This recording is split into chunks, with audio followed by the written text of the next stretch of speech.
মৃত্যুমত কমিশনের একটি সকল দলের উপস্থিতিতে একটি মিটিং হয়েছে। প্রধান উপদেষ্টা বলেছেন এটা আমাদের দ্বিতীয় ইনিংস শুরু। ইন্টারন্যাশনাল কমিউনিটি ইতিমধ্যেই আওয়ামী লীগের বিষয়ে বক্তব্য দিয়েছে, রিপোর্ট প্রকাশ করেছে ইউএন সরকার, এবং সেই সরকারের রিপোর্টগুলো আমাদের এখানে এসেছে, সেগুলো আপনাদের সামনে পাবলিশ হয়েছে। সেগুলো নিয়ে প্রধান উপদেষ্টা আমাদেরকে বলেছেন যে ইন্টারন্যাশনাল সাপোর্ট রয়েছে, কিন্তু দেশের যারা রাজনৈতিক বৃন্দ রয়েছেন এবং পক্ষগোষ্ঠী যারা রয়েছেন তাদের উনি সহযোগিতা এবং সাপোর্ট কামনা করেছেন। সেই জায়গা থেকে উনি দ্বিতীয় ইনিংস শুরু করেছেন। আমরা এই দ্বিতীয় ইনিংসে আজকে অংশীজন হয়েছি এবং সবাইকে ধৈর্য ধারণ করতে বলেছেন।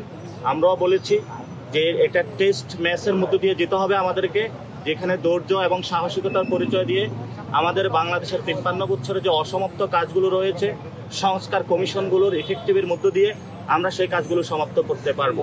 এবং সেখানে যারা ধৈর্যের পরিচয় দিবেন তারা বাংলাদেশের এই জনগণের যে মুক্তির লড়াইটা, সেই মুক্তির লড়াইটাকে অধিকাংশ জায়গায় তাদের বাস্তবিক আকাঙ্ক্ষার জায়গাটাকে, স্পিরিটকে ধারণ করে একটি জায়গায় যখন বাংলাদেশকে নিয়ে যেতে পারবেন, সেই বিষয়ে জনগণও সকল পলিটিক্যাল পার্টি এবং বর্তমান সরকারের প্রতি লক্ষ্য রাখছেন। তো সকল পলিটিক্যাল পার্টি এবং যারা প্রধান উপদেষ্টা এবং যারা সংস্কার কমিশনে যারা হেড রয়েছেন তারা এই বিষয়ে প্রতিশ্রুতিবদ্ধ হয়েছেন যে মানুষের যে মুক্তির যে আকাঙ্ক্ষা, সেই বিষয়ে তারা প্রতিশ্রুতি এবং ঐক্যবদ্ধ। আর আমরা যে বিষয়গুলো বলেছি, প্রধান উপদেষ্টা বলেছিলেন যে জুলাই একটি চার্টার হবে, এই চার্টারকে একটি আইনি প্রক্রিয়ার মধ্য দিয়ে যাতে পরবর্তী যারা ধারাবাহিকভাবে যে সরকারগুলো আসবে তারাও যাতে বাধ্যবাধকতার মধ্য দিয়ে এই সংস্কারের যে শেষ কর্মদিবসগুলো পর্যন্ত চালিয়ে যায়, সে বিষয় নিয়ে আমরা পরিকল্পনা ব্যক্ত করেছি। এবং আমরা বলেছি বাংলাদেশের এবং জনগণের যে মুক্তি সেটা একমাত্র নিহিত হবে যদি আমরা একটি নতুন সংবিধান মানুষকে উপহার দিতে পারি।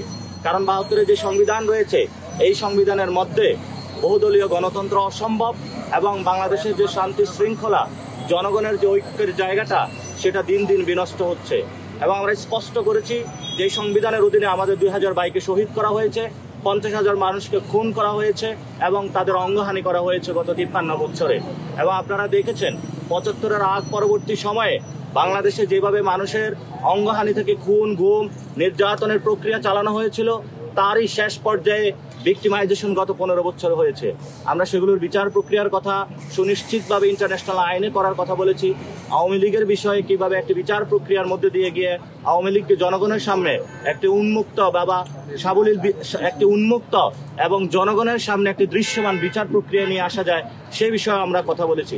এবং আমরা বলেছি গণপরিষদ নির্বাচন এবং আমাদের যে জাতীয় ইলেকশন দুটি একসাথে চলতে পারে এবং সংস্কারের কার্যগুলো একসাথে চলতে পারে।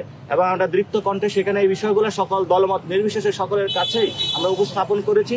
বাংলাদেশের শেষ বা মুক্তির লড়াই, এই দেশের ভবিষ্যৎ একমাত্র যদি আমরা একটি গণপরিষদের মাধ্যমে নতুন সংবিধান উপহার দিতে পারি, সেটার মধ্যে হবে।